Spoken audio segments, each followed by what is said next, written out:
नमस्कार। मैं अशोक जरोटी। सभी भाई बहनों का स्वागत है। दोस्तों, दुनिया में जिस काम को कोई नहीं कर पाया ना, वो काम ईरान ने करके दिखा दिया है। और अमेरिका के जो राष्ट्रपति ट्रंप है ना, उसकी हैकड़ी निकाल दी, उसकी होश ठिकाने लगा दिए हैं। सभी भाइयों से प्रार्थना है, इस वीडियो को आखिर तक देखें और ज्यादा से ज्यादा भाइयों को शेयर करें। ईरान और इजराइल के युद्ध में है ना, ईरान ने जो पलटवार किया है ना, और अमेरिका के जो बेस हैं उनको तबाह किया है और बार बार पलटवार कर रहा है। उसके बाद ट्रंप बैकफुट पे है और अब ट्रंप एक तरह से बहकी बहकी सी बातें कर रहे हैं। जो दुनिया को धमकाते थे और इस तरह की बातें करते थे, दादागिरी दिखाते थे, उनकी जो हैकड़ी निकाल दी ईरान ने। इस युद्ध के अंदर नुकसान ईरान का ही बहुत ज्यादा हुआ है, लेकिन अमेरिका के जो सैन्य बेस थे ना, उनको भी तबाह कर दिया है। अब जो ट्रंप का जो शुरू बदला है ना, ट्रंप बयान दे रहे हैं अभी इजराइल ईरान युद्ध जल्दी खत्म होने वाला है, इस तरह के जो बयान देने लगे हैं। उसके बाद हालात ऐसे हो गए कि ट्रंप इस युद्ध से निकलना चाह रहे हैं, लेकिन ईरान उनको इस युद्ध से नहीं निकलने देना चाह रहा। और अब ईरान धमकी दे रहा है कि युद्ध अमेरिका ही सेना खत्म नहीं करेगी, युद्ध हम खत्म करेंगे। और हम 10 साल की तैयारी करके बैठे हुए हैं, यानी कि 10 साल तक लड़ेंगे और जब तक अमेरिका को एक तरह से औकात नहीं दिखा देंगे। अब ट्रंप घबरा करे इस तरह बयान दे रहा है अभी किसी तरह से इस युद्ध से बाहर निकला जाए, लेकिन अब बाहर निकलना ट्रंप के लिए बहुत मुश्किल बात है।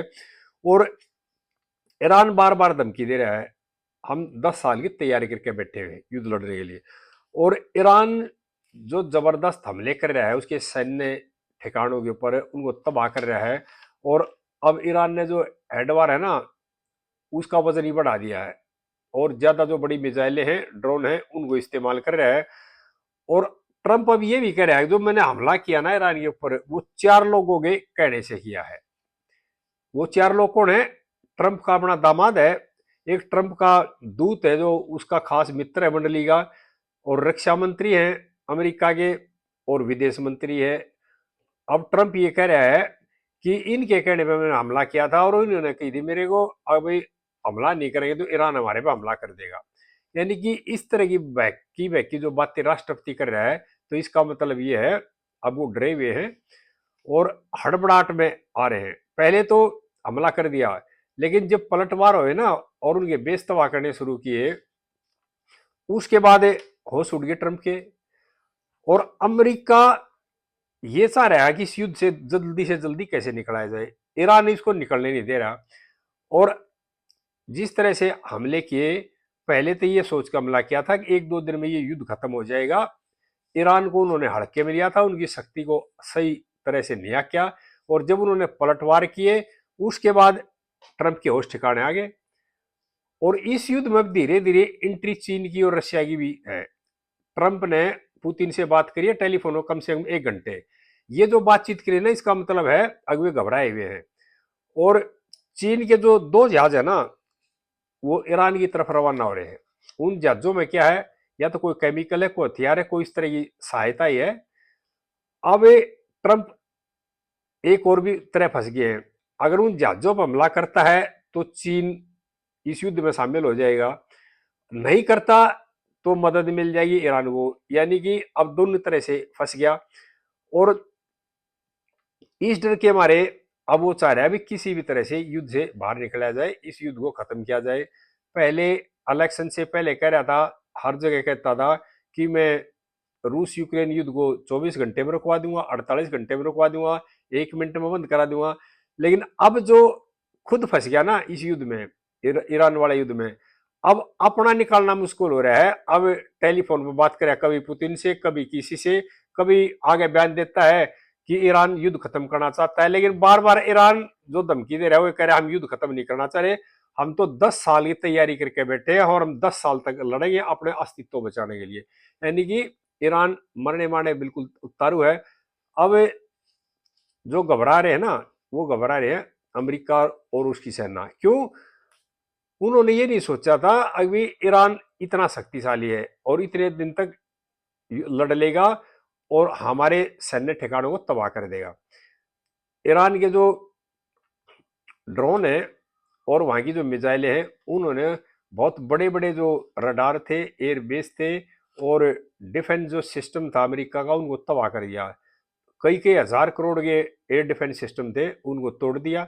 और उसके बाद हड़कंप मच गया अमेरिका की सेना में, राष्ट्रपति और उसके चहेतों के बीच में।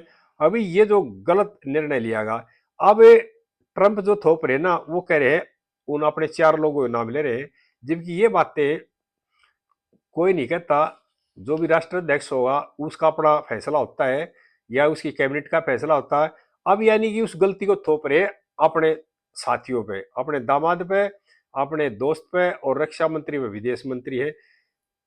युद्ध की इजाजत देने वाले खुद है, और अब क्या कह रहे हैं कि उनके कहने पे हमला किया था। यानी कि ट्रंप की जो मानसिक स्थिति है ना, वो भी विचलित हो चुकी है, सही नहीं है।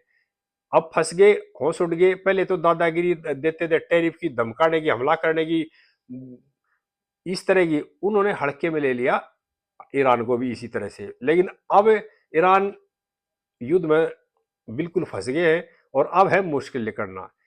अमेरिका का राष्ट्रपति, वहां की सेना चाह रही है इस युद्ध से निकलने, लेकिन ईरान निकलने नहीं दे रहा है। ईरान कह रहा है आखिरी दम तक लड़ेंगे, 10 साल तक लड़ेंगे, इससे भी ज्यादा लड़ेंगे। और